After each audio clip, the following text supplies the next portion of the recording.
안녕하세요. 한의사 이경입니다. 이번 겨울은 유난히 추웠죠. 특히 냉증 환자분들에겐 더욱 힘든 시간이었을 텐데요. 정영준 원장님 모시고 수동 냉증에 대한 얘기 나눠보도록 하겠습니다. 안녕하세요, 원장님. 안녕하세요. 시혜산만병원 정연준입니다. 냉증하면 단순히 손발이 찬 정도로 가볍게 여기시는 분들이 계신데요. 심각한 냉증 환자분들은 여름에도 털 양말과 내복을 챙겨 입어야 할 정도로 괴로운 질환이기도 합니다.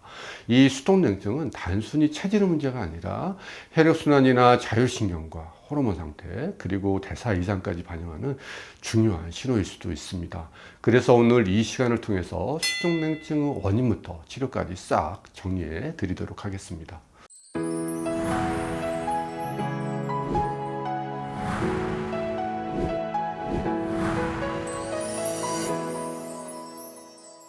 수동 냉증하면은 주변의 온도와 상관없이, 그러니까 추위를 느끼지 않을 만한 환경에서도 손과 발이 지나치게 차갑고 시려서 일상생활에 불편을 느끼는 상태를 말하죠.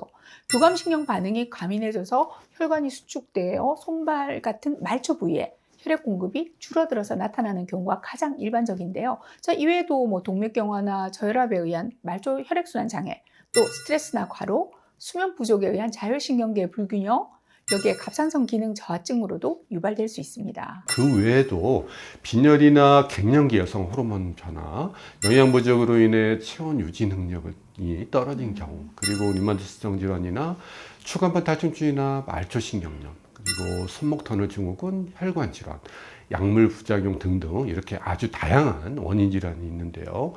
여기서 하나 짚고 넘어가자면, 만약 추운 곳이나 찬물에 손발을 담궜을 때 손발이 차다 못해 흰색이나 푸른색으로 변하고 가려움증이나 저림, 통증 등이 나타나면 단순한 수족냉증이 아니라 뇌노병일 수도 있습니다. 뇌노병은 대개 젊은 여성에게 발생하는 경우가 많고, 전신성 경화증, 루푸스, 류마티성 관절염 등 원인 질환에 의해 2차적으로 발생하기도 하죠. 따라서 나는 본래 손발이 차하고 방치하면 병을 키울 수 있으니 꼭 내원하셔서 확인을 해보는 게 좋습니다. 특히 한의학에서는 수족냉증을 단순히 손발이 차다라는 하나의 증상으로 두지 않고 전신 계열순환의 이상이라는 하나의 질환으로 보고 치료하고 있죠. 저희가 진단을 하고 치료법을 결정할 때 이 냉증이 중요한 기준이 되는데요. 예를 들어서 몸을 덮이는 에너지가 부족한 양어증의 경우라면 이 수족냉증이 나타나면서 쉽게 피곤하고 변이 무르고 또 소변을 자주 보는 등의 증상이 함께 동반되겠죠.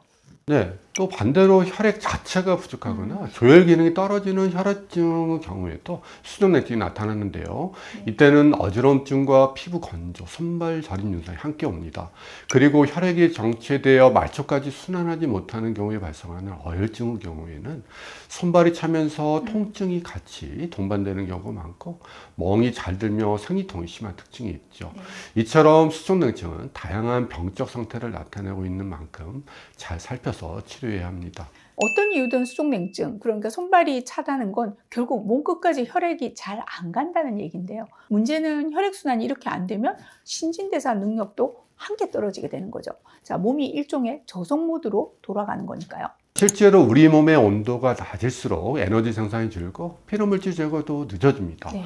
암이 낮은 체온에서 잘 발생한다는 것도 같은 맥락이죠.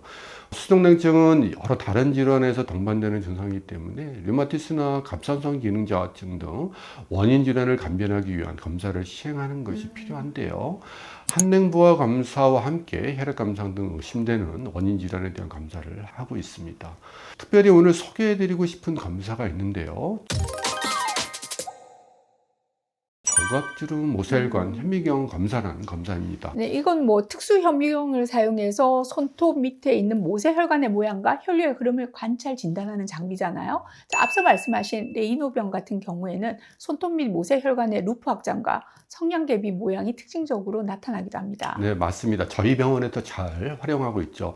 그 밖에 또 옴니핏 검사를 통해 스트레스 반응 상태를 체크하게 되고요.